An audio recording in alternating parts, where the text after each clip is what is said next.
I love Eric because sometimes he brings up some things. Remember my book, It's Worth It, How to Talk to Your Right-Wing Relatives, Friends, and Neighbors. To talk to them, you also have to listen to them, right? And Eric comes out and he found something that he wants to refute. Richest 400 Americans pay 8% tax rate is what's reported in the liberal media. This is false as they include unrealized investments, and it is a farce to include this. They even state this on the site, that it includes unrealized investments. Let's give an example here, folks, because I want to show you how enslaved the minds of many are, enslaved by what they were taught by people on the right, wanting to minimize their freedom and much more. For those who don't know what unrealized income is, let me explain. Let's say I own a stock, and that stock is worth $10. And let's say a lot of people started buying that stock on the stock market, and it's now worth $30. So on paper, let's say I had 100 shares. That means I had $100, and now the stock is worth $30. So now my $100 turned into $300. That's income, right? Because I've made money. But the way the crooked nature of America is, for those, since most of the people who own stocks are wealthy, they control Congress and they're able to say, hey, wait, we can't call that income.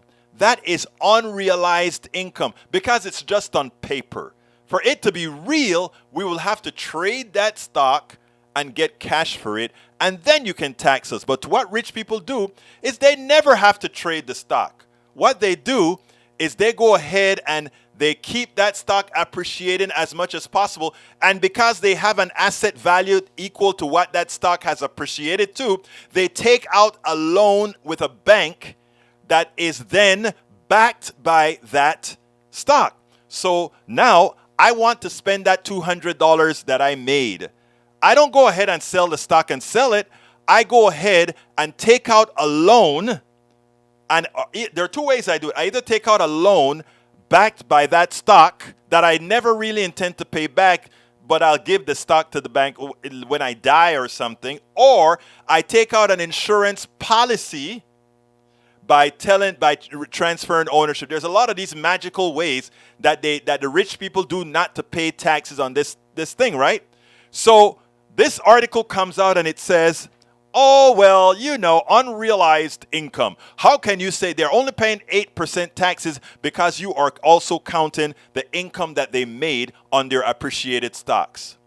I want to show you the slave mentality now. There are other forms of assets, right, that appreciate, mainly your home, right? So every year I get a bill from the county, and the county says, your house has appreciated by 10%.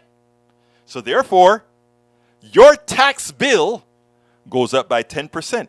I didn't sell my asset, my house, but every year I get taxed on the price, the value of my home, the appreciated value of my home. But who pays the appreciated value of their home? The common people. You see, that's a tax that affects everybody, right? We got to pay. We have assets too, but our assets aren't stock. It's homes, it's cars, it's those things. We pay property value, property taxes, and all of those things. When they appreciate, we pay more. But when the stock prices appreciate for the rich stockholder, they pay nothing, niet. And if they want to use that money, there are instruments for them to use that money that's not called selling the stock, but using a bank as a leverage not to pay taxes on the stock that they own. You see, these are magical things.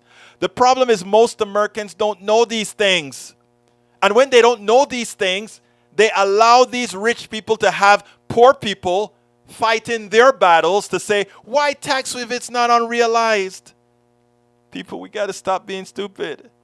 We got to stop being stupid, man. That's why we pay everything. That's why we pay everything. Because we are even, all of us in the aggregate are allowing those parasites on the top to continue being the parasites that they are.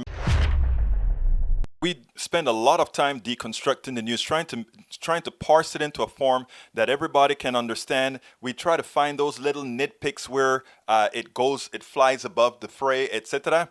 If you really like these videos that we do, I want to ask a big favor. Please go ahead. Number one, subscribe to our channel, and number two, please join if you can. Thank you so kindly for watching. Keep watching. Please remember to share. We must populate the entire internet with our progressive message, a message that we know is what most Americans say that they want. So help us, please join.